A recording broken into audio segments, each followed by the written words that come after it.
भारत एक कृषि प्रधान देश है, तो मेरे लिए काफी जरूरी है कि मैं यहाँ इससे जुड़े लोगों से मिलूं।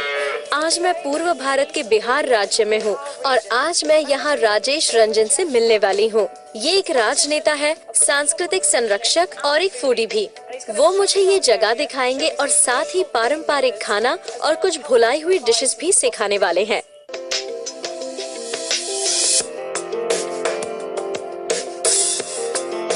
मिस्टर रंजन से मेरी मुलाकात बिहार में हुई। मैंने शहर में काफी सारा वक्त बिताया था, तो यहाँ इस शांत जगह और हरियाली में आना वाकई मुझे बहुत अच्छा लगा। हम चावल के खेत में मिले और मैं जानती हूँ कि चावल इस क्षेत्र का एक बहुत ही महत्वपूर्ण अनाज है।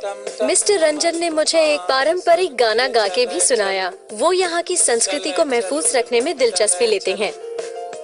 हमने बैलगाड़ी पे गाँव के सौंदर्य का लुत्फ उठाया, जिसको 2 बैल खींच रहे थे। मैं शायद पहली बार भारतीय गांव की खूबसूरती को देख रही थी। एक आदमी पटुआ बना रहा था। उसने लंबी लकड़ियों को पानी में भिगोया था और मिस्टर रंजन ने कहा इसे 1 महीने के लिए नरम होने तक रखा जाता है, जिसको सुखाकर रस्सियां बनाई जाती हैं। फिर हम उनकी पत्नी से मिले और उनके पुश्तैनी मंदिर में भी गए, जहाँ पर वाकई बहुत शांति थी।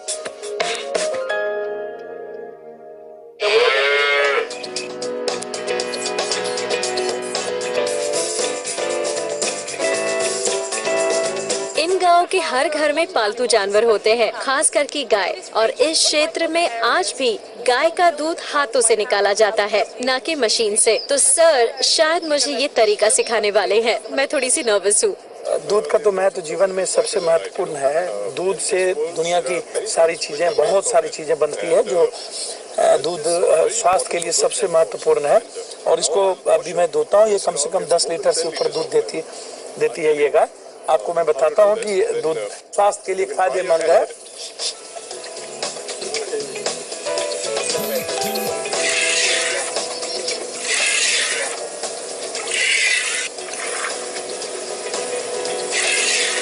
You try? जी बिल्कुल। Very good. Come. हाँ। And you try? ठीक है। Look. You take it here.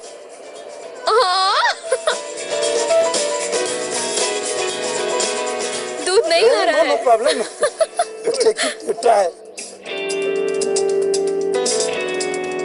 बिल्कुल नहीं हो रहा है। No. You try. You try less. You try. Okay.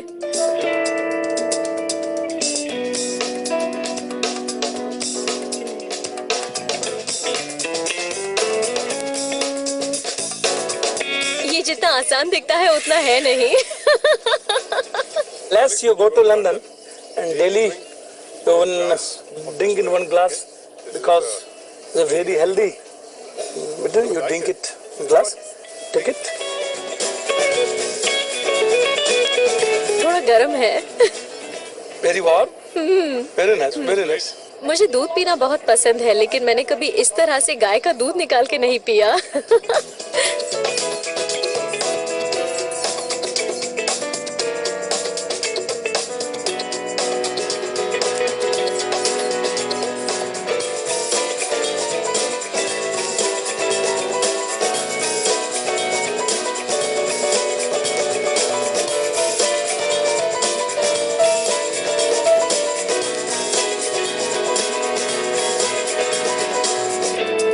इस इलाके में गोबर को घास और पटुए के साथ मिलाया जाता है और खाना पकाते वक्त ईंधन की तरह इस्तेमाल किया जाता है, जैसे कि हमने पहले भी किया था।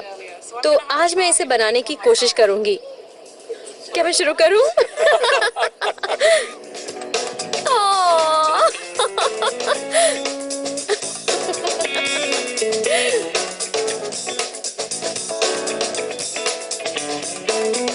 ओके। मुझे यकीन है ये बढ़िया ईंधन होगा, लेकिन इसे बनाना आसान नहीं है।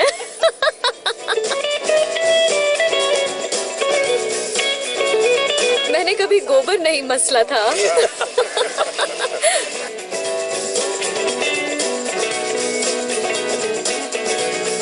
एक्सपर्ट बनने के लिए थोड़ी और प्रैक्टिस जरूरी है, लेकिन मेरा बनाया हुआ भी शायद चल जाए। क्यों?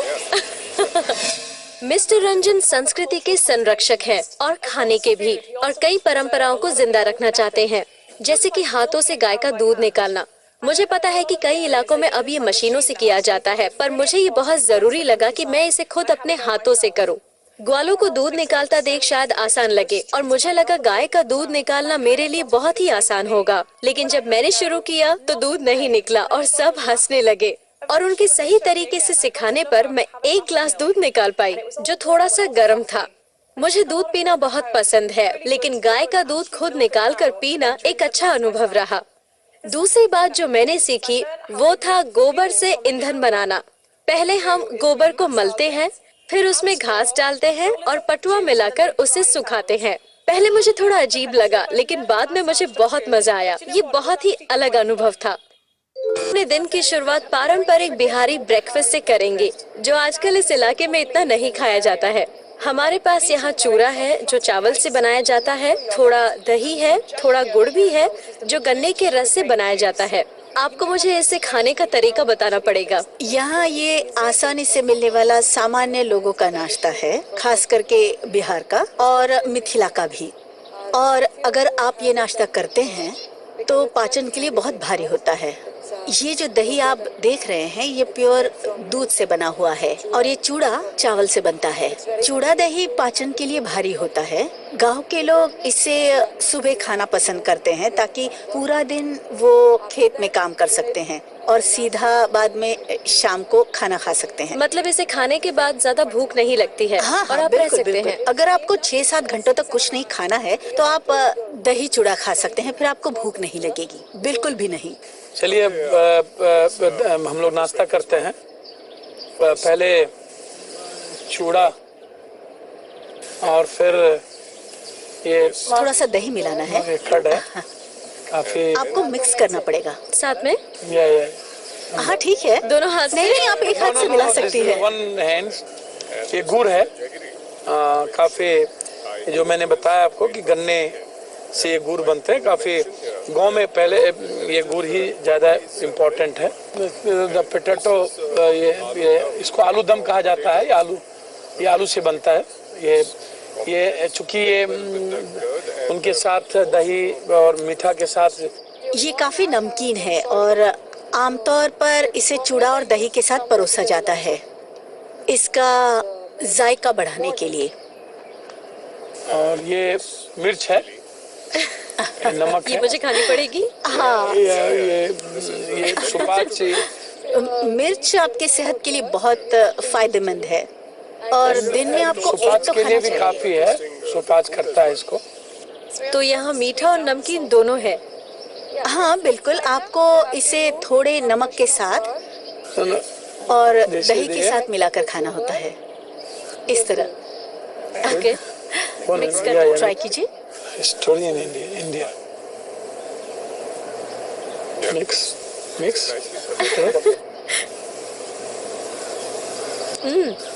कैसा लगा आपको? ये बहुत ही अच्छा है। अच्छा लगा? बहुत ही बढ़िया। चावल का स्वाद बहुत अच्छा आ रहा है, दही का खट्टापन भी है और साथ में पसंद गुड़ की आएगा। मिठास भी। दम आलू का स्वाद इसमें बहुत अच्छे से घुल मिल गया है और गुड़ की मिठास भी। तो अब मुझे मिर्च खानी होगी। हाँ, ठीक है।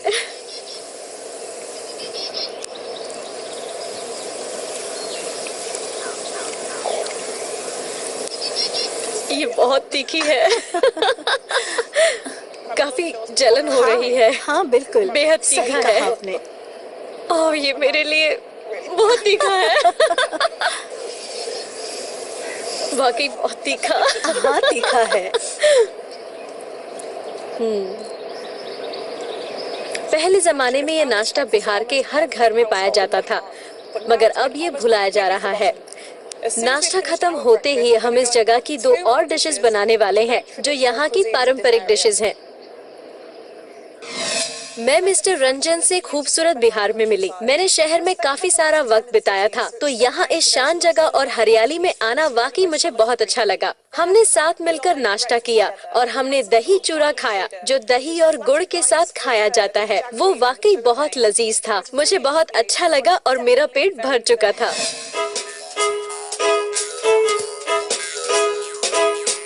मिस्टर राजेश रंजन खाना बनाने की तैयारियों में व्यस्त है, तो मैं यहाँ गनहारी साग लेने आई हूँ जो यहाँ पर उगाया जाता है। मैं इसे जरा सा खा के देखती हूँ। इसका स्वाद इतना तेज नहीं है, मगर मुझे पता है ये बदलेगा।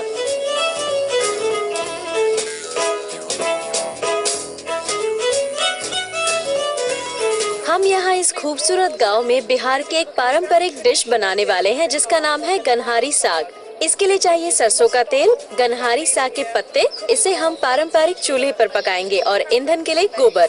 क्या आप मुझे बता सकते हैं ये चूल्हा इतना महत्वपूर्ण क्यों है? जो चूल्हा है ना, ये चूल्हा हमारा ट्रेडिशन है, पुराना हमारी परंपरा से जुड़ी हुई है। पहले गैस नहीं था, बिजली नहीं था। हमारा जो खाना है ये पूरे बिहार का जो खाना पकता था वो चूल्हा पर था। सबसे बड़ी चीज़ है कि बहुत चीज मतलब इसमें किसी तरह के कोई खर्च नहीं, मिट्टी से चूल्हा बन जाना। और दूसरी चीज़ जहाँ तक ये जो गोबर से, ये गोबर को पाथ के उसको धूप में उसको दे दिया जाता है सूखने के लिए, पाथा जाता है छोटा छोटा गोबर, और वो जो सूखता है तो फिर सूखने के बाद वो चूल्हे में वो आग का काम करता है। आप देखिएगा कि जहाँ धुआं होगा ना वहाँ पर आपको किसी भी तरह के मच्छर और किसी भी तरह की मक्खी, किसी भी तरह की चीजें वहाँ नहीं बैठेगी। तो ये सबसे महत्वपूर्ण है कि हमको बहुत ही सस्ते रूप में सभी चीजें, मतलब बिना किसी कम खर्चों में हर चीज उपलब्ध है गांव में, समाज में, और हर व्यक्ति चूल्हे पर खाना बना करके खाता है। ओके, मैं बनाना शुरू करता हूँ। गनहारी का ये साग है, इसको निश्चित रूप से समझता हूँ कि आज हम घी के बजाय इस्तेमाल करेंगे सरसों का तेल। मसाले डालने से पहले तेल का गर्म होना बहुत जरूरी है। ये डिश कितनी पुरानी है? ये पाँच फोड़ना है। ये 5 फोरन इसमें डाल के बहुत ही इसका महत्व है। 5 फोड़ना डाला जाता है। 5 फोड़ने के बाद हम मिर्च डालेंगे, चिली डालेंगे। उसके बाद साग, ये है तो साग जो है ये जो कितना पुराना है ये उतना महत्व नहीं है। महत्व इस बात का है कि यह साग जो है ये साग बहुत ही पौष्टिक है। ये ब्लड पैदा करता है, शरीर में ये ताकत देती है। और आम से खास लोग इसको अवेल करते हैं, खाते हैं। लागत है वो बहुत कम है और इसको खरीदने में भी जो खर्च है वो बहुत कम है। और दूसरा चीज इस बेस में है कि सभी मतलब आम लोग गांव में, किसान या छोटे मध्यम वर्ग के जो मजदूर हैं, वो भी यदि उनके पास छोटी सी खेत है, उसको बाड़ी कहा जाता है हम लोग के यहाँ, पीछे में बाड़ी है, छोटा खेत है, तो उसमें भी तरह तरह की सब्जियां उपजाते हैं, तो साग भी उसमें पैदा कर लेते हैं। उससे होता क्या है कि महीने दिन, 2 महीने 3 महीने उनका साग चल जाता है। और साग से वो मतलब उसके पास यदि अर्थ का अभाव हो, उसके पास इकोनॉमिक प्रॉब्लम हो, तो इन सागों को भी खा करके वो अपने जीवन को गुजर बसर कर सकते हैं। अब आगे क्या करना है? यह नेक्स्ट अब मैं इसको नमक डालूंगा। अच्छा, नमक डालना है। साल्ट है, इसको नमक डालने के बाद तो ये खाना सेहत के लिए बहुत अच्छा होता है। बहुत ही पौष्टिक है। और उसके बाद हम इसको जीरा डालेंगे। जीरा थोड़ा सा डालते हैं। जीरा ये काफी टेस्ट को लाता है, स्वाद को पैदा करता है जीरा। और जीरा के बाद उसको धनिया, ये भी स्वाद को बनाने में, स्वाद को लाने में धनिया का भी बहुत महत्वपूर्ण, माना उसको टेस्टी बनाता है किसी भी सब्जी को, किसी भी साग को। ये बहुत ही मतलब स्वादिष्ट बनाने में कोऑपरेट करता है। अगर यहाँ के किसान और स्थानीय लोगों के पास जमीन हो तो इसे वहाँ पर उगाया जा सकता है। ये बहुत ही पौष्टिक है और खेतों में काम करने वाले लोगों के लिए बहुत ही फायदेमंद है। इसके बगल में मिर्च भी उगाई जा सकती है जो बहुत अच्छा जायका देती है। इनको बनाने में बहुत प्रॉब्लम नहीं है। हमने पहले मैं इसमें तेल 2 चम्मच से 1.5 चम्मच तेल लगते हैं, नमक और 4-5 मिर्च, और बहुत जल्दी में बहुत ही इसको, क्योंकि चूंकि ये साग एक ऐसी चीजें हैं जो सलाद में भी साग को डाल के खा लेते हैं। मूली का पत्ता होता है वो भी साग है, उसको भी मूली के पत्ते को भी साग के रूप में खाया जाता है। इसलिए इसको बनाने में ना तो बहुत ज़्यादा सामान लगता है, ना मसाला लगता है, ना किसी भी चीज़ों की जरूरत पड़ती है।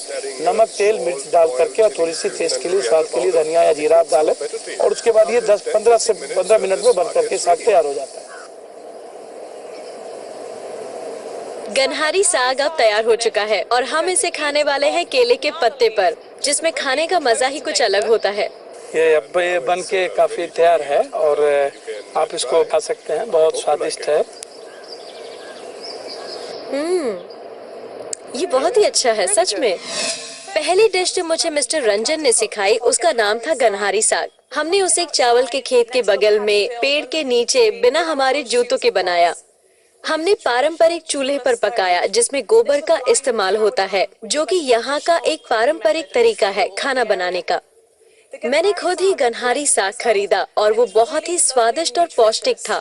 मिस्टर रामजन ने मुझे बताया कि इसे खूब खाया जाता है और यहाँ के किसान इसे पूरे दिन भर के पोषण के लिए खाते हैं। हमने घी के बजाय सरसों के तेल का इस्तेमाल किया, जो मेरे लिए एक अच्छी बात थी क्योंकि मैंने कभी भी सरसों के तेल में खाना नहीं पकाया था। साथ ही मैंने ज्यादातर मांसाहारी डिशेस बनाई हैं, तो इस शाकाहारी डिश को सीखना एक बहुत अच्छा अनुभव था।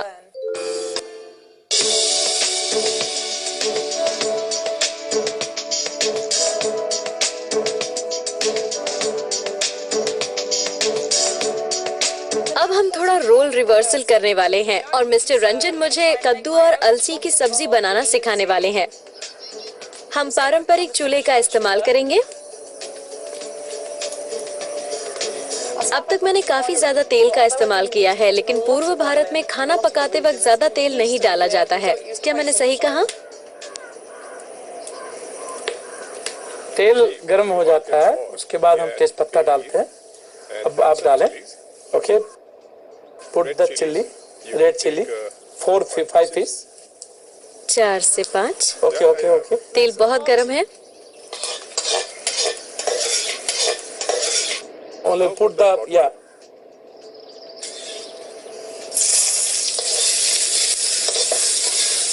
all we put all कद्दू। क्या ये डिश किसी ओकेजन पे बनाई जाती है? नहीं, ओकेजन तो कई है, लेकिन जो सब्जी है ना कद्दू, यह सब्जी गर्मी महीने में खाई जाती है और इसके जो तासीर होते हैं इनके वो बहुत ठंडा होता है, पेट के लिए भी बहुत सात्विक सब्जी है ये सबसे ज्यादा। अब हम स्वाद अनुसार नमक डालेंगे। ठीक है। ये अब फिर क्या दूं? जीरा, ये हल्दी,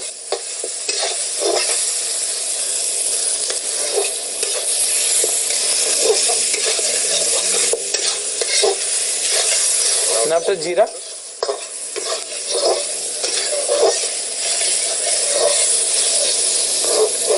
ओके ओके ओके ओके।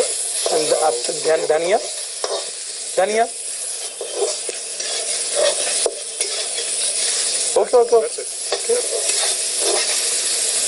तो इसका जो मैंने कहा कि ये जो कद्दू है, कद्दू दरअसल में काफी ज्यादा देखे गए हैं कि एक तो कद्दू बहुत ही पुरानी सब्जी है। ये आम से खास सभी लोग इसको खाते हैं, चाहे वो बड़े लोग हों, कमजोर लोग हों, किसान हों, मिडिल क्लास के लोग हों, सभी लोग इसको यूज करते हैं। इसके कारण है कि ये स्वास्थ्य के लिए काफी फायदेमंद है और सात्विक सब्जी इसको माना जाता है। अब हम इसकी मुख्य सामग्री डालेंगे जो है अलसी, तकरीबन 3 चम्मच। फुल 3 बड़े चम्मच।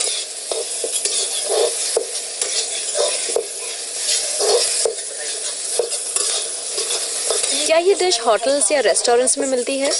ये होटल में, 5 स्टार होटल में इसको बहुत कम देखा गया या अन्य होटलों में बहुत कम देखा जाता है। जो गांव वाले शहर हैं, जो बगल के शहर है, वहाँ तो कद्दू हो सकता है मिल जाए, किसी के कद्दू, लोकल कद्दू, लेकिन आप यदि बड़े शहरों में जाएंगे तो वहाँ कद्दू नहीं मिलता। दूसरा, इसका कद्दू का सबसे बड़ा महत्व यह है कि हमारे यहाँ जो सबसे बड़ा हिस्टोरिकल पर्व है वो है छठ, जिसको बहुत पवित्रता के साथ लोग मनाते हैं। तो छठ में कद्दू भात का खरना, उसको छठ के पहले खरना भात खाया जाता है, उसमें कद्दू भात खाया जाता है, खरना खाया जाता है। तो कद्दू का बहुत महत्व है उसमें, उस पर्व में सबसे मतलब बड़ा महत्व है कद्दू भात का। हमारी माँ के लिए, बहनों के लिए जो छठ करती हैं उसके लिए बहुत महत्व है। इसे बनाना इतना मुश्किल नहीं था। लगता है ये तैयार है, तो चलिए इसे चखकर देखते हैं।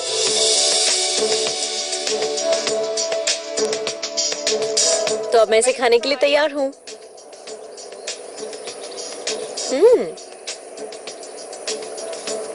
ये थोड़ा मीठा है।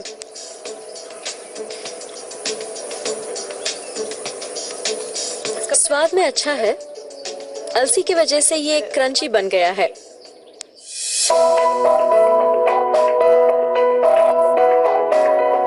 मिस्टर रामजन शाकाहारी है और उन्होंने मेरे स्वागत के तौर पे मुझे एक शाही लंच दिया, जिसमें तकरीबन 20 डिशेस थी, जैसे कि आलू की सब्जी, केले की करी और बैंगन की सब्जी। सारी डिशेस बहुत ही लजीज थी। इतनी सारी लजीज डिशेस का बुफे मुझे बहुत पसंद आया। मैंने पेट भर के खाना खाया, शायद उससे भी थोड़ा और ज्यादा। बिहार में मेरा वक्त बहुत अच्छी तरह से बीता। मेरे लिए बहुत जरूरी था कि मैं उन लोगों से मिलूं जो खाना बनाने की परंपराओं को आज तक संजो कर रखे हुए हैं। चूल्हे पर डिश बनाने से पहले उसकी सामग्री खेतों में जाकर खुद लाना मुझे बहुत अच्छा लगा। मैं यहाँ कई मजेदार लोगों से मिली और इनके जीवन से प्रेरणा लेना वाकई बहुत जरूरी है, क्योंकि इनसे हमें काफी कुछ सीखने का मौका मिलता है। फिर मिलेंगे क्वेस्ट में सिर्फ ट्रैवल एक्सपी पर।